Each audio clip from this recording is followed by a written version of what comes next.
नमस्कार साथियों, स्वागत है आपका अपने YouTube channel exam solution hub पर। आज हम बात कर रहे हैं प्रेजेंट परफेक्ट टेंस के बारे में।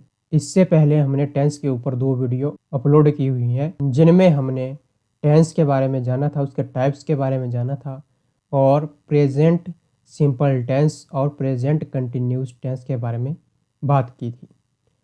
आज के वीडियो में हम बात करेंगे प्रेजेंट परफेक्ट टेंस के बारे में।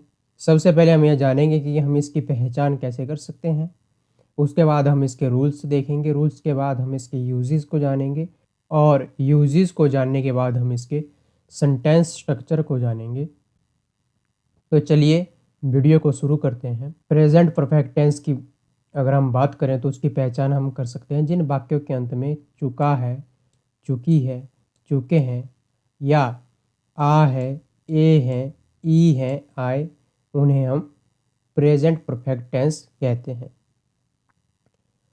ये तो हो गई बात इसके कि हम इसकी पहचान कैसे करेंगे। ये तो बात हो गई कि अगर हम किसी सेंटेंस को ट्रांसलेट करते हैं हिंदी में तो हम उसकी पहचान ऐसे कर सकते हैं। अगर हमें सेंटेंस को बिना ट्रांसलेट किए ये जानना है कि ये प्रेजेंट परफेक्ट टेंस है या नहीं, तो उसके लिए हमें ये देखना होगा कि आई वी यू दे के साथ या प्लूरल जो सब्जेक्ट होते हैं उनके साथ हैव का प्रयोग हुआ है या नहीं।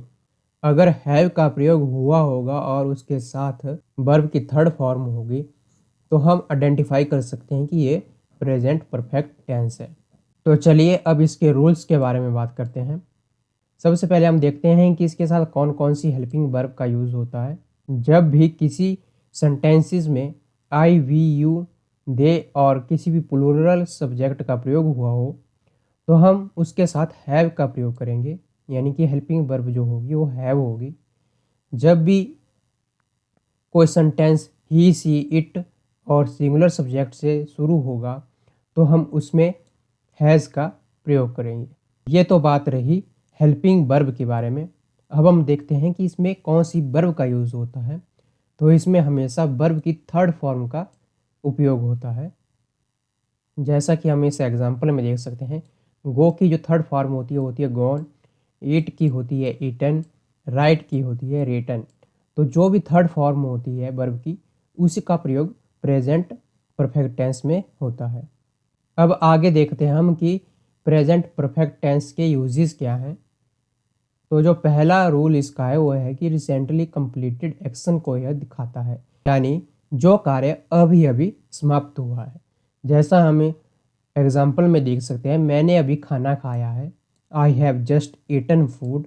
उसने अभी स्कूल छोड़ा है, she has just left school. और जो दूसरा यूज इसका होता है वो होता है past action with present effects, यानी कि ऐसे एक्शन जो पहले शुरू हो चुके हैं और उनका जो इफेक्ट है वो अभी भी पड़ा हुआ है।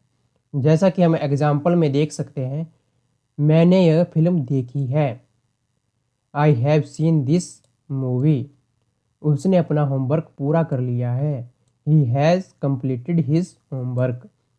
और जो तीसरा इसका यूज़ है वो है एक्सपीरियंसेस को बताने के लिए। जैसे कि एग्जाम्पल में हम देख सकते हैं, मैंने कभी विदेश की यात्रा की है, आई हैव ट्रैवल्ड अब्रॉड। उसने कई किताबें पढ़ी हैं, she has read many books. ये एक्सपीरियंस हो गए, जो हमने एक्सपीरियंस ली है उनको भी हम इस टेंस के थ्रू दिखा सकते हैं। अब आगे बात करते हैं इसके सेंटेंस स्ट्रक्चर के बारे में कि इसमें सेंटेंस स्ट्रक्चर कैसा होता है। आपको पता है कि सेंटेंस 3 प्रकार के होते हैं, वैसे तो 4 प्रकार के होते हैं लेकिन हम मेनली 3 ही रखते हैं। पहला होता है पॉजिटिव, दूसरा होता है नेगेटिव और तीसरा होता है इंटरोगेटिव। तो जो पॉजिटिव सेंटेंस होते हैं अब उनमें देखते हैं कि इसका कैसा सेंटेंस स्ट्रक्चर होता है। तो इसमें सबसे पहले आता है सब्जेक्ट, फिर हैज़ या हैव, उसके साथ वर्ब की थर्ड फॉर्म और फिर अंत में ऑब्जेक्ट का प्रयोग होता है। जैसा हम एग्जाम्पल्स में देख सकते हैं, मैं अपना काम कर चुका हूँ, I have finished my work, यानी कि आई इसमें सब्जेक्ट हो गया, हैव जो है हेल्पिंग वर्ब हो गई और फिनिश्ड जो है वो वर्ब की थर्ड फॉर्म हो गई, यानी कि फिनिश की थर्ड फॉर्म हो गई और माई वर्क जो है वो ऑब्जेक्ट हो गया। उसने किताब पढ़ ली है, she has read a book. इसमें हम देख सकते हैं कि सी जो है सब्जेक्ट है, हैज़ हेल्पिंग वर्ब है, रीड वर्ब की थर्ड फॉर्म है, यानी कि रीड की थर्ड फॉर्म है, रीड रीड रीड, और द बुक जो है वो ऑब्जेक्ट है। अब आगे देखते हैं कि नेगेटिव जो सेंटेंसेस होते हैं उनमें इसका स्ट्रक्चर क्या होता है। नेगेटिव जो सेंटेंसेस होते हैं उसमें इसका स्ट्रक्चर जो होता है वो होता है कि सबसे पहले सब्जेक्ट का प्रयोग होता है, उसके बाद हम हैज़ या हैव लगाते हैं, फिर नॉट लगाते हैं, फिर वर्ब की थर्ड फॉर्म के साथ ऑब्जेक्ट लगा देते हैं।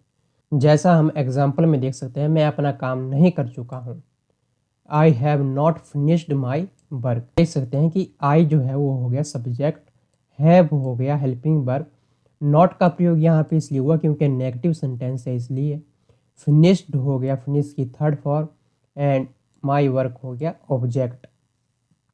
अब दूसरा एग्जाम्पल देखते हैं, उसने किताब नहीं पढ़ी है, she has not read a book. आगे है, वे दिल्ली नहीं गए हैं, they have not gone to Delhi. अब हम इसमें देख सकते हैं कि सी के साथ हैज़ का हुआ, आई के साथ हैव का प्रयोग हुआ। ये मैंने आपको पहले ही बता दिया है कि ऐसा क्यों हुआ। अब आगे देखते हैं हम इंटेरोगेटिव सेंटेंस, यानी कि क्वेश्चन वाले जो सेंटेंसेस होते हैं उनमें इसका सेंटेंस स्ट्रक्चर कैसा रहता है। तो जो यस या नो वाले क्वेश्चन होते हैं, यानी जिनमें आंसर जो है यस या नो में दिया जाता है, ऐसे क्वेश्चनों में हम सबसे पहले हेल्पिंग वर्ब का प्रयोग करते हैं, उसके बाद सब्जेक्ट का, फिर वर्ब की थर्ड फॉर्म का और अंत में ऑब्जेक्ट का। जैसा हम एग्जाम्पल में देख सकते हैं, क्या मैं अपना काम कर चुका हूँ, have I finished my work. वैसे ही दूसरा एग्जाम्पल है, क्या उसने किताब पढ़ ली है, has she read a book. इसमें जो है हैज़ हो गया हेल्पिंग वर्ब, सी हो गया सब्जेक्ट, रीड हो गया वर्ब की थर्ड फॉर्म और द बुक हो गया ऑब्जेक्ट। अब हम आगे बात करते हैं कि जो WH वाले क्वेश्चन होते हैं, यानी कि जिनमें बट, हु, वेयर, व्हेन आदि का प्रयोग होता है, तो उनमें जो सेंटेंस स्ट्रक्चर होता है उनमें कुछ नहीं होता है, जैसा यस या नो वाले क्वेश्चन में होता है वैसा ही होता है। लेकिन इनमें सबसे पहले हम WH वर्ड का प्रयोग करते हैं, यानी कि हु, वेयर, बट, व्हेन का प्रयोग करते हैं। उसके बाद हैज़, हैव यानी कि हेल्पिंग वर्ब, उसके बाद सब्जेक्ट, सब्जेक्ट के बाद वर्ब की थर्ड फॉर्म और फिर ऑब्जेक्ट के साथ क्वेश्चन मार्क। जैसा हम एग्जाम्पल में देख सकते हैं, उसने क्या किया है, व्हाट हैज़ शी डन, वे कहाँ गए हैं, वेयर हैव दे गॉन। अब बात करते हैं कि आज हमने इस वीडियो में क्या सीखा। इस वीडियो में हमने सीखा कि जो प्रेजेंट परफेक्ट टेंस है, हम उसकी पहचान जो है चुका है, चुकी हैं, चुके हैं, या फिर ए है, आ है, ई है आदि से कर सकते हैं। और यदि हम बिना सेंटेंस को ट्रांसलेट किए जानना चाहते हैं कि इसमें प्रेजेंट परफेक्ट टेंस है या नहीं, तो उसके लिए हम ये देखते हैं कि आई, वी, यू, दे के साथ हैव का प्रयोग हुआ है और वर्ब की थर्ड फॉर्म का प्रयोग हुआ है, तो उससे भी हम आइडेंटिफाई कर सकते हैं। उसके बाद हमने देखा कि इसके साथ जो है दो हेल्पिंग वर्ब का प्रयोग होता है, हैव और हैज़ का। हैव का जो प्रयोग होता है वो होता है आई, वी, यू, दे और जो प्लूरल सब्जेक्ट होते हैं उनके साथ, और हैज़ का प्रयोग होता है ही, सी, इट और जो सिंगुलर सब्जेक्ट होते हैं उनके साथ। और उसके बाद हमने जाना कि इसके साथ जो है हमेशा वर्ब की थर्ड फॉर्म का प्रयोग होता है। उसके बाद हमने इसके कुछ यूजेस जाने कि इसके यूजेस क्या होते हैं। उसके बाद हमने इसका सेंटेंस स्ट्रक्चर देखा, पॉजिटिव में देखा, नेगेटिव में देखा और इंटरोगेटिव सेंटेंसेस में देखा कि इसका सेंटेंस जो स्ट्रक्चर है वो कैसा होता है। अगर इस वीडियो से आपने कुछ भी सीखा है तो इस वीडियो को लाइक करना, चैनल को सब्सक्राइब करना। मिलते हैं इसके अगले पार्ट में जिसमें हम प्रेजेंट परफेक्ट कंटिन्यूस टेंस के बारे में बात करेंगे। तब तक के लिए सीखते रहिए, पढ़ते रहिए। जय हिंद, जय भारत।